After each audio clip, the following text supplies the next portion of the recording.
नाशिकमध्ये महायुती फिसकटली। भाजपचा एकला चलोचा नारा।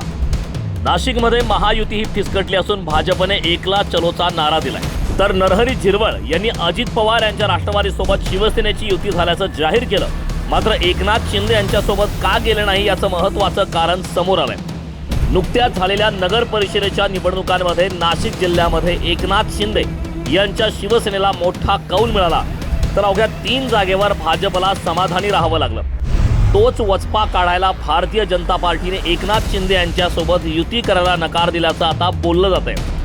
भाजपचा एकला चलोचा नारा आता त्यांना जिंकून देतो की परत शिवसेनेकडून त्यांना धोबी पछाड मिळतं हे पाहणं महत्त्वाचं ठरणार आहे। नाशिक महानगरपालिकेमध्ये आता भाजपाकडून एकला चलोचा नारा देण्यात आलेला आहे।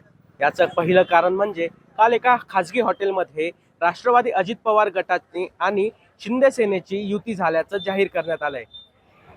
एका पत्रकार परिषदेदरम्यान काल मंत्री नरहरी झिरवळ यांच्याकडून ही घोषणा करण्यात आली। नाशिकमध्ये आत्ताच झालेल्या 11 नगर परिषदेच्या निवडणुकींमध्ये 11 जागांपैकी 5 जागांवरती शिंदेंच्या शिवसेनेने भगवा फडकावला होता। त्यानंतर आता शिंदेंची शिवसेना नाशिकमध्ये एक मोठा भाऊ म्हणून ओळखली जात होती। मात्र भाजपाने जो आहे नाशिक महानगरपालिकेवरती 100+ मंत्री गिरीश महाजन यांच्याकडून नारा देण्यात आला होता। मात्र आता भाजप जी आहे ती स्वबळावर लढणार, तर शिंदेंची आणि अजित पवार गटांची युती झाल्यानंतर आता भाजपाला किती मोठ्या प्रमाणात धक्का बसतो हे बघणं देखील महत्त्वाचं ठरणार आहे।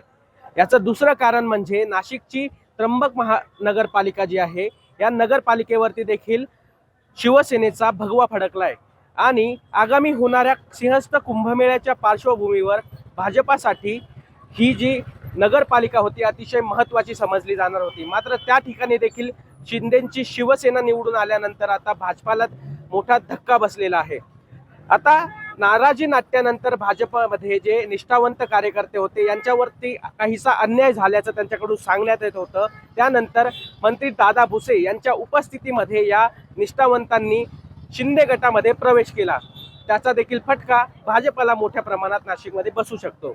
आता 16 तारखेच्या निर्णयात भाजपाला कितपत मतं मिळतात आणि 100+चा नारा भाजप गाठतं का हे बघणं देखील महत्त्वाचं असणार आहे।